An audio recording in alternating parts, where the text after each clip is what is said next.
see all four of you presidents who excited to prioritize this evening on the Black History Month. We really appreciate you and your presence. I made a call out to several presidents, but we're glad we have you. I am the current NBDA president.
We're so happy.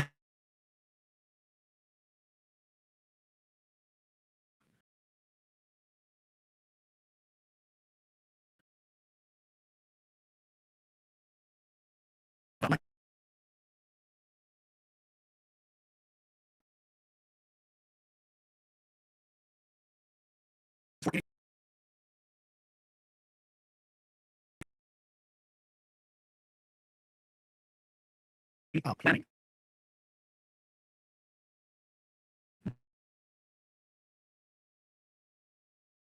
Together with our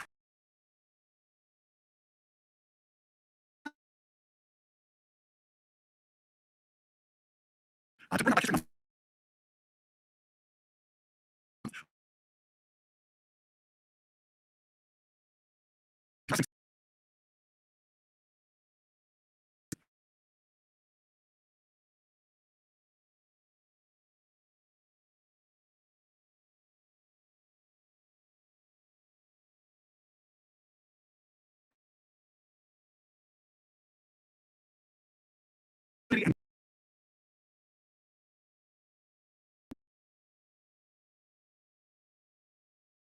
As popular sisters.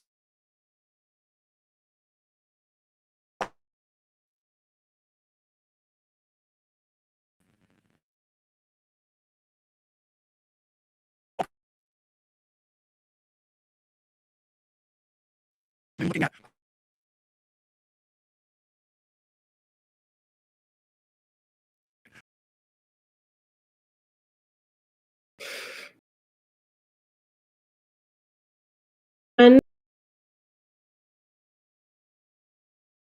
Isidore, Chris Johnson, Advocacy.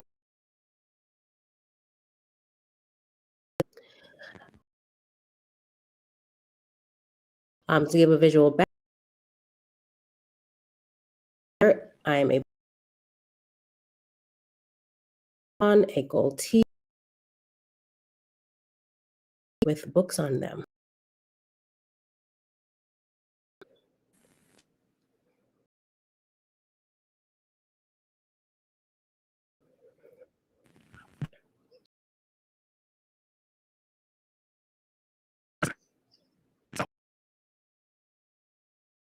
It's nice.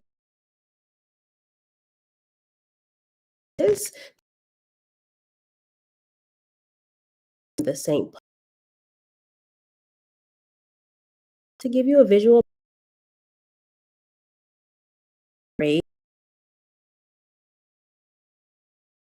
drop of them, and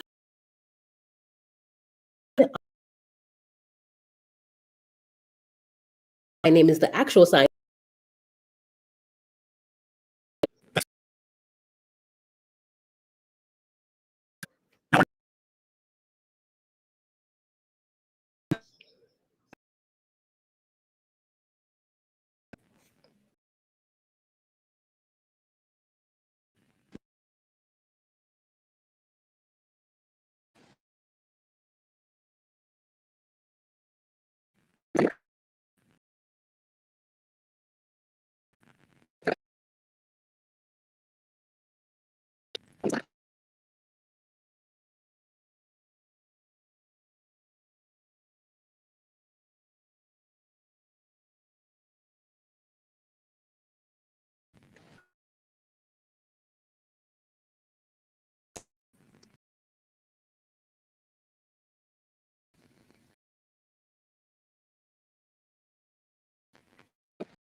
And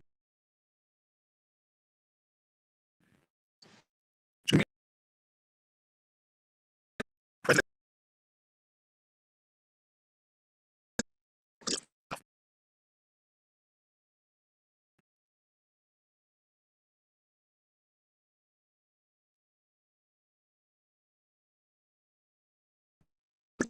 shirts, it's not mom comes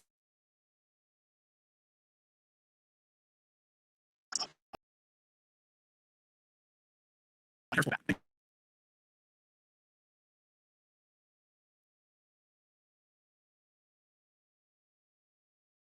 I can a black deaf man with a beard. They climb up. And victims about that, you know, with a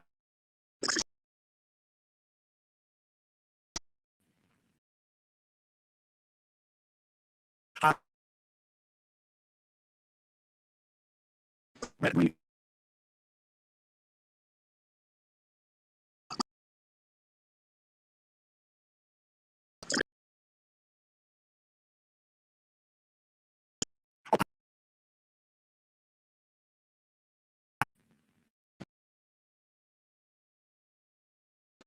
or whatever. Usually have a um,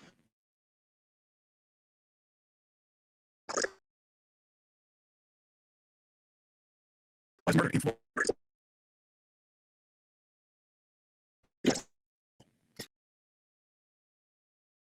That was that murder uh,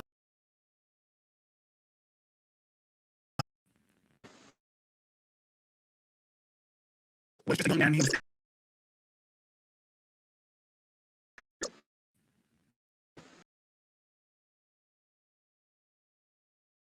don't have to live. He might still lost him far too.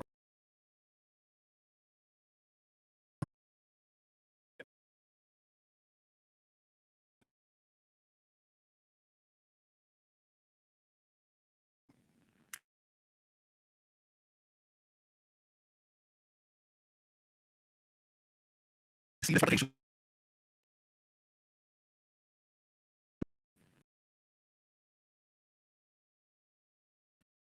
back on men and some of these who have died. And we come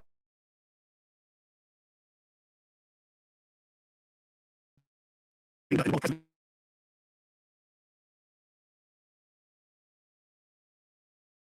We may watch this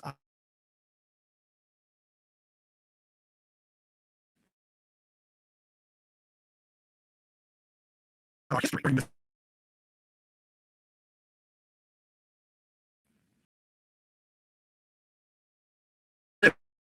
So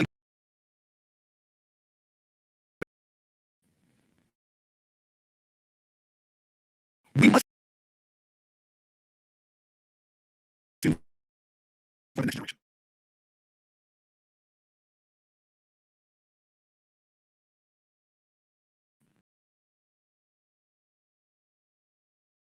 It's not what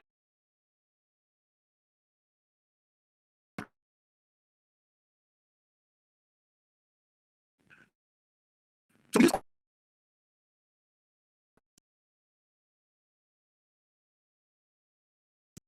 future.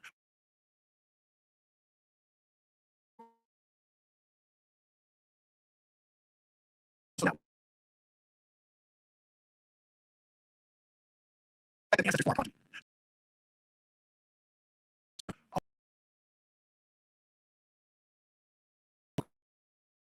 about where we're headed and for our children. So any of them on someone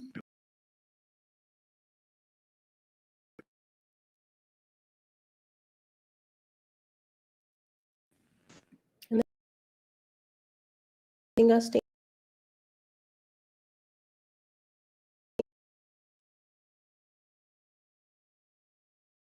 you're trying to, in terms of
National Black Deaf Advocates. How are we doing systematic and social racism, political? So thinking about our allies taking a stance to privilege to racism that they're seeing on a personal level.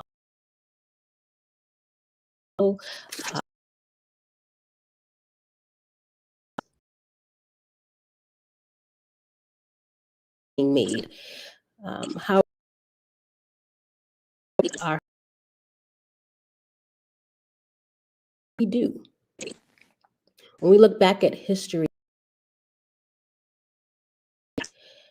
and they became the few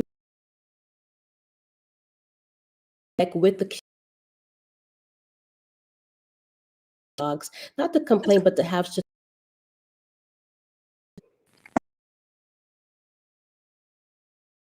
we have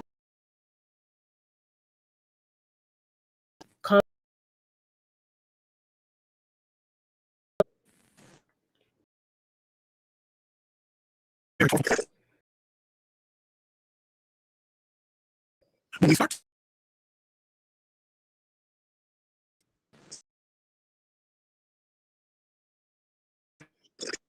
our actually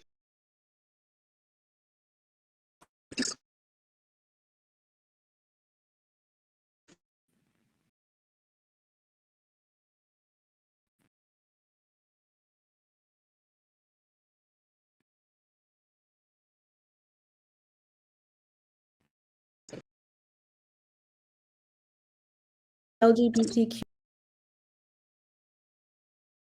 individuals that are the whole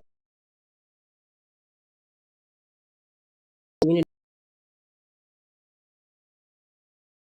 dynamics and about lawsuits that have been placed that laws were passed. And there are issues. It could be the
So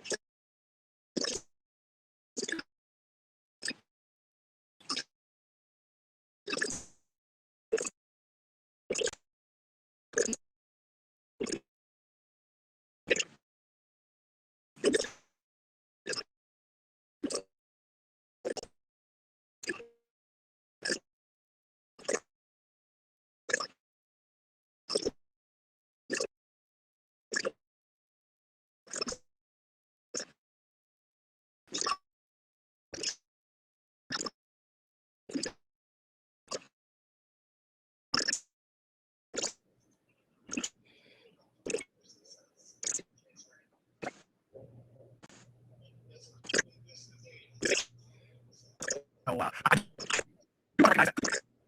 Yeah, before we come back to Yeah, there's one thing I did want to say is I feel as though we need to really put emphasis on explaining and re-explaining again what systematic racism really is and what does it look like. Because I think oftentimes people see, the words that are put around, the buzzwords, but what does that really mean in English? For me, it means, let me see how I can explain it. There's different ways that systematic racism can be at play. So, for instance, it could be overt, it could be a microaggression, for instance, where people don't realize that that actually is racism. It could be something as egregious, for instance, police brutality, where we actually are seeing, different laws being passed or people breaking the law or what have you. And so, some of those areas we can see what is overt and what is covert. But again, systematic racism happens in healthcare, in housing settings, in the policy makings, in educational settings as well. And the educational system is notorious for racism in employment. So again, also in the criminal justice system as well. And so that all includes systematic racism, right? And so sometimes people just think that it's maybe one or two actions, but it's a lot bigger than what people are making it to be. And so I want to put emphasis on we need to really have a redefinition of what is systematic racism and what does it look like in all different shapes and forms so that people actually are aware of that it's not just small actions, which it is, but it also happens in various systems as well.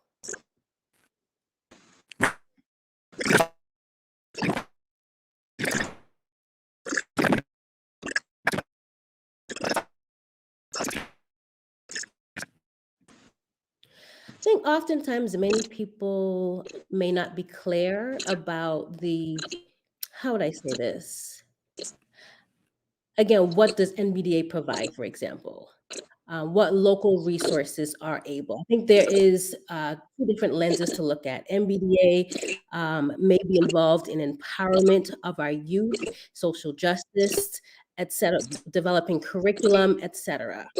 And again, who is running that? I think it's important for us to come together and give back to our community and acknowledge our leaders that are involved, the SMEs, the people that are experts in particular areas, and knowing how we can actually grow our leaders. And then there is that collectivist approach of Black deaf student leaders who we see on campus that are focused on college students. So there is that level of in a college setting where they could focus on whether that's federal law or state laws, the ADA, et cetera, where you see that there's advocacy that's happening at that level. And then we also have the regional level as well. So from those academic programs or from those laws, we then see it spread to the regional levels. When we then see them in conferences, we're hoping to have our conference in 2023. We'll see how the pandemic plays us out, but we want to see it have an effect, a ripple effect in all areas on a national, regional, collegiate level, and where we're seeing the leaders that are growing.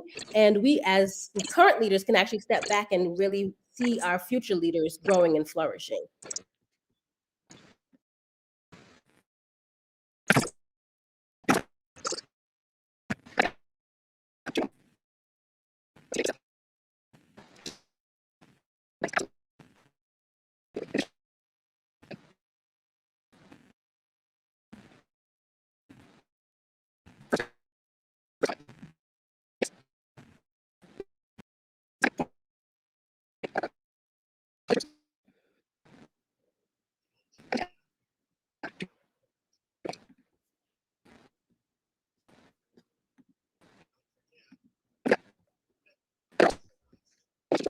Right. No, true. Good point.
Ooh. Mm. Mm.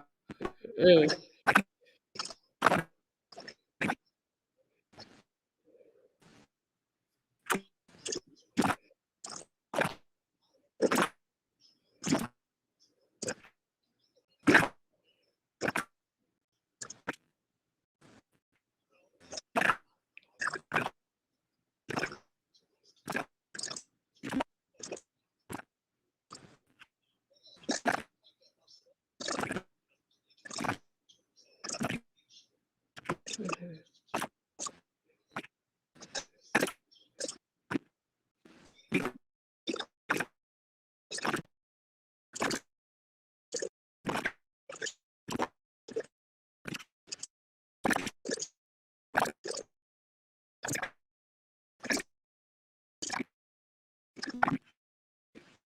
You know,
This is Chris. Right, this is CJ. So I'm just thinking about location and where you live specifically. There are certain areas that have a larger gap in terms of education, right? Where if maybe if you live in rural areas, if you live in a city area, your access to information may be limited. And so I think that it depends on the specific region or area you live in, and how do we blend them together if there is that gap, right? If there are people who are of an affluent neighborhood and there's individuals that are impoverished, how do we bridge that divide, so that everyone gets resources and not just one over the other?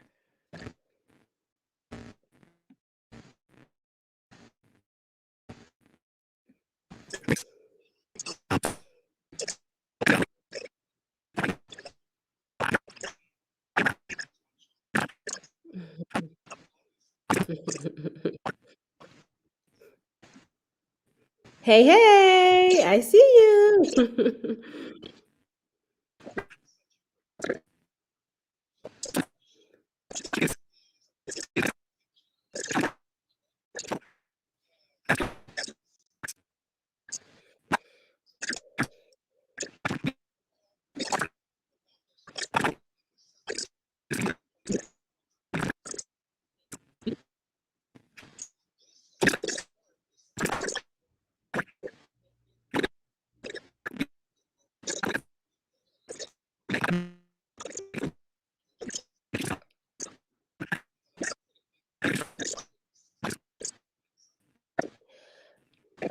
I think the bottom line is exposure. Knowledge is power, as was previously said. Educating yourself through books, having critical thinking discussions. Obviously, depends on your age, and obviously, we know that there's not enough representation in our books. And how do we make that available? How do we bring representation to curriculum? Exposure, again, as I say, going to the library, taking children out into the community, and hopefully, which is if they're deaf children, there's access that's available for interpreter. But I think that's our responsibility as well, to have maybe book clubs, right, that we host as a community, where people gather together in their language to be able to discuss about books and education. So again, my bottom line is exposure.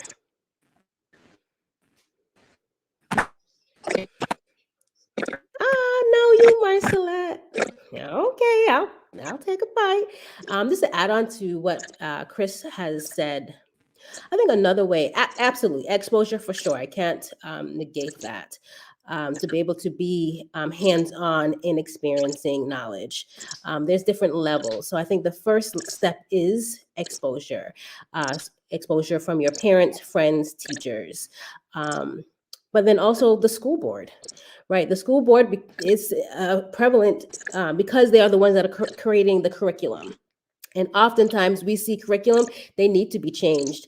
Obviously, we see that there is a lack of representation And some of these books need to be updated to have representations in the curriculum. It's not just white people that we should be learning about, right? It should be everyone that we are learning about. And so we want to make sure that all of the students that are in the schools, they see themselves in what's being taught. So that's just one example that I have. I work in an educational system myself. I work in a school. So that's just, for instance, a math teacher, right? Those math problems, they have, word problems. And most of those word problems, let's say, I'm trying to think of an example. They have a name, right? So more common names, or like Mary, or Mary had 6 apples. But why can't they use, a student that has a different name that's not Mary or Sam or Karen, right? How do you diversify even word problems and the names you use in those word problems? And so I think again it goes back to exposure, but then also materials that you have in schools, you have in homes, right? Everywhere, right? Chairs, tables. How can we actually have exposure in the way things are, so that as students are around in the kitchen, in the living room, or out and about, they're seeing themselves, they're seeing that representation. And so that's just, I think that's all I wanted to just share is representation is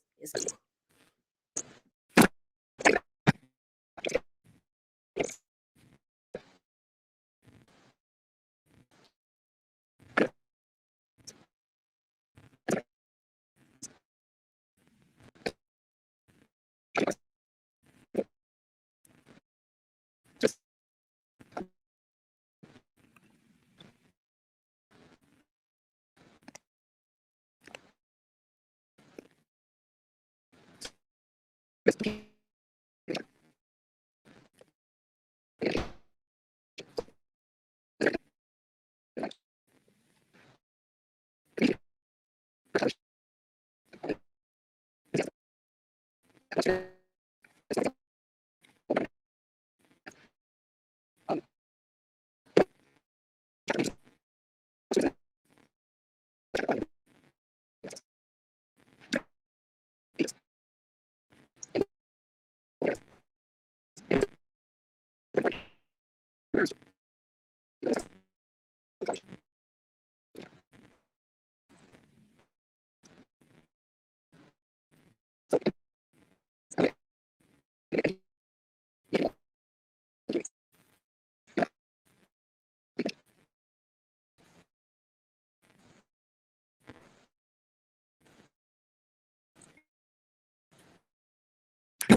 lady. Go ahead, Marcelette. Okay, fine. To answer your question, President Isidore, I believe that we need to go back um, and start from scratch and having some conversations internally and creating a 5-year strategic plan. Um,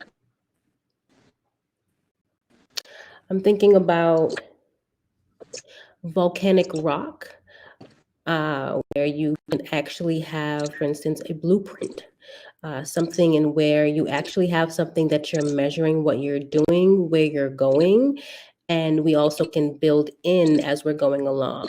But if we have a 5-year strategic plan, I think that would be something that would be of assistance. In terms of outside resources, I'm thinking, for instance, in the mental health field, if we have therapists, for example, how do we work with different organizations that have those needs or have those resources, and maybe bring them in to host workshops? Or again, as I mentioned before, having book clubs, right? Just maybe in that particular area, and in all different areas. How do we actually have collaboration with a myriad of organizations? Is as a chapter representative, we bring people together to have conversations, and people go back to their respective communities and share out. And so that there is a ripple effect that's happening as a result of us gathering.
So this is Cookie. I just want to add one more thing. I think from what everyone else has said, I think we need to understand, what does internal mean?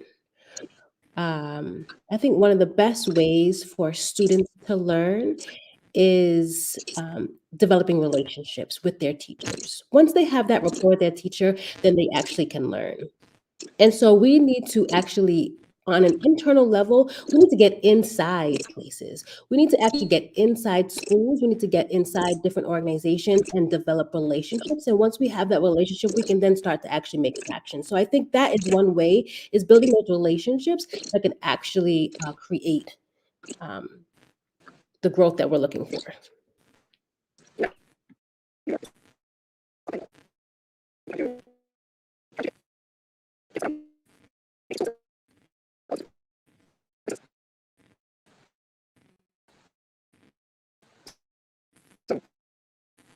Right. Mhm.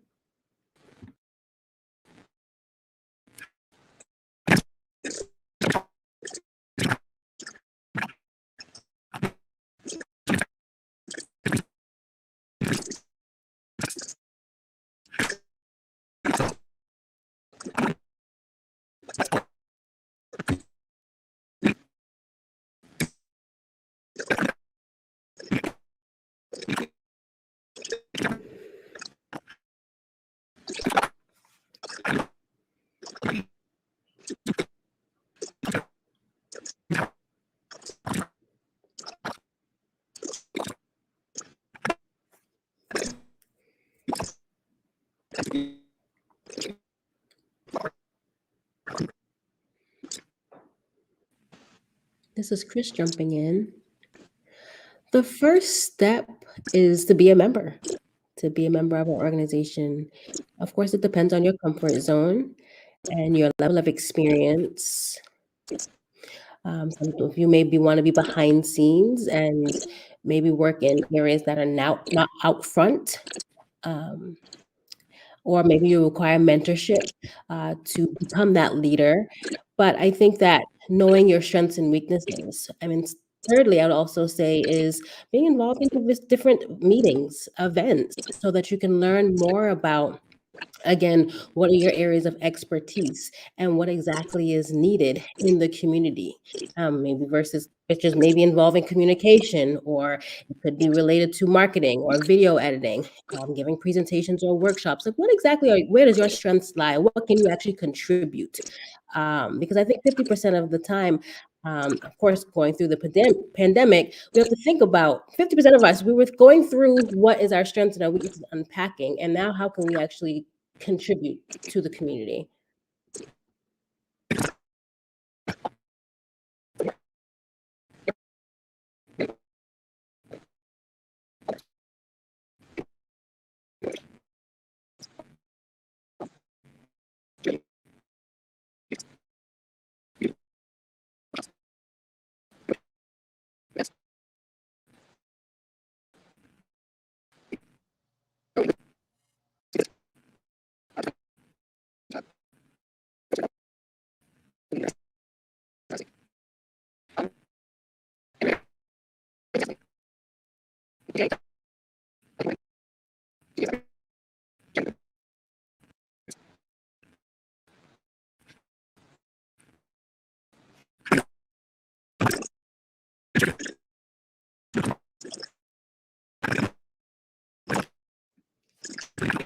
Okay. Yes.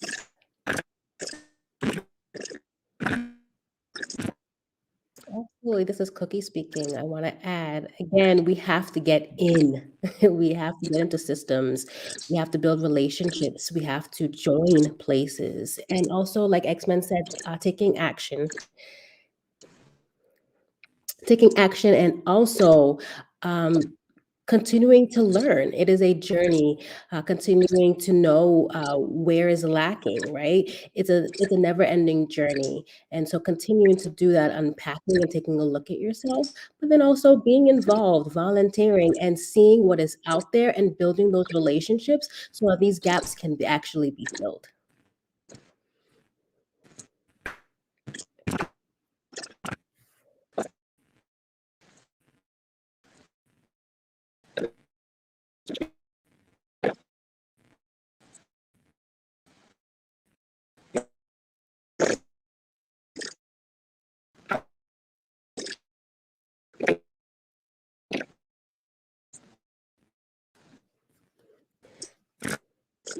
Yes, I want to emphasize that all of my young brothers and sisters, young men and women, uh, all of the royalty that sits out here and watching this panel, I see you, and we need you. We need you to be involved in committees. It doesn't require much of your time, but it requires your creativity, your thoughts, and we, as an older generation, we need you. We need your young mind and your young blood.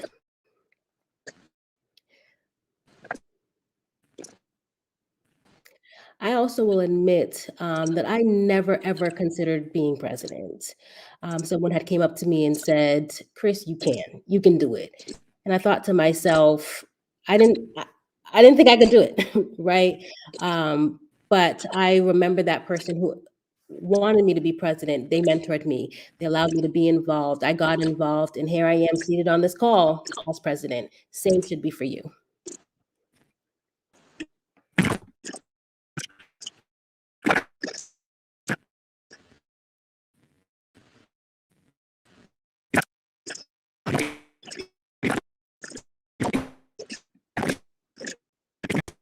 Yeah, we've been in this fight for long.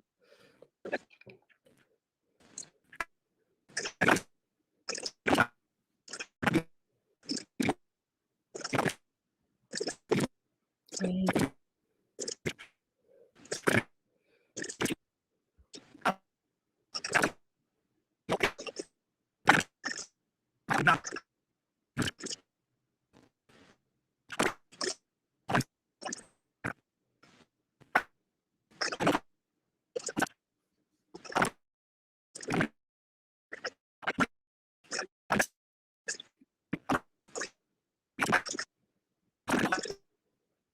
Yep, it's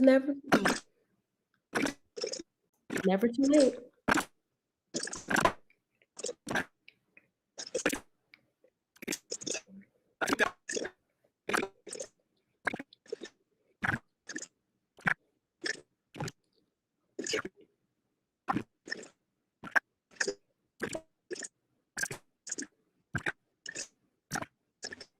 Mhm.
And it's all year round. It's not just this month of February. A year of Black history. Great conversation, everyone.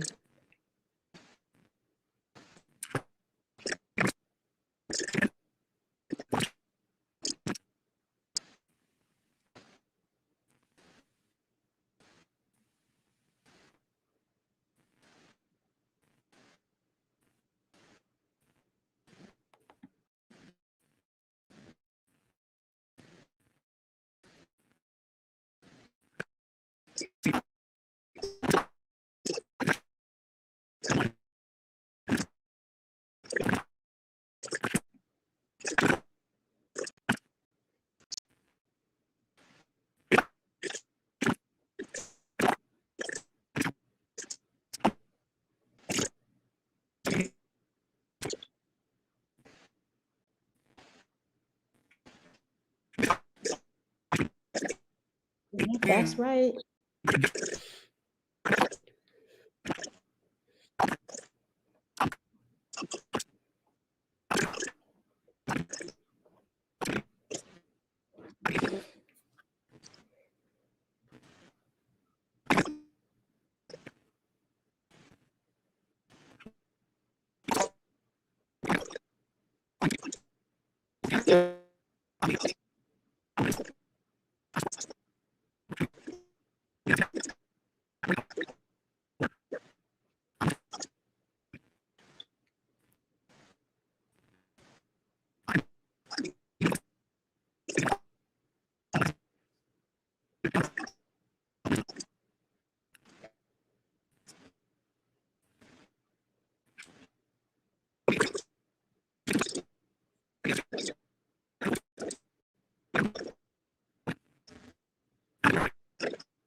So just keep in mind, in terms of it was the national organization and when it was founded, the Alpha Kappa Alpha.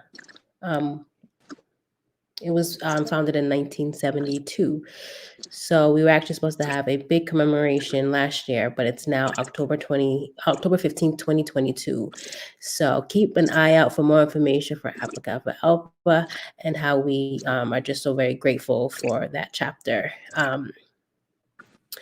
Florence Pratt, for her tireless hard work. She has been putting together she's been working together with the vice president as well to get that committee together.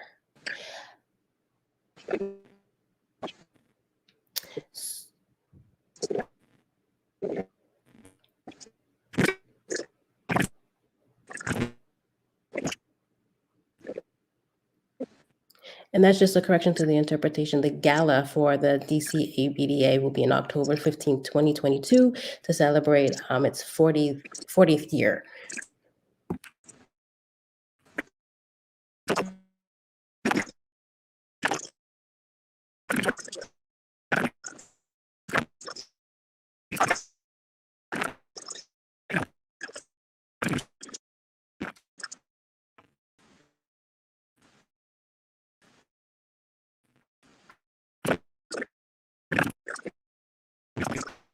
Yes, we were just sharing the tea.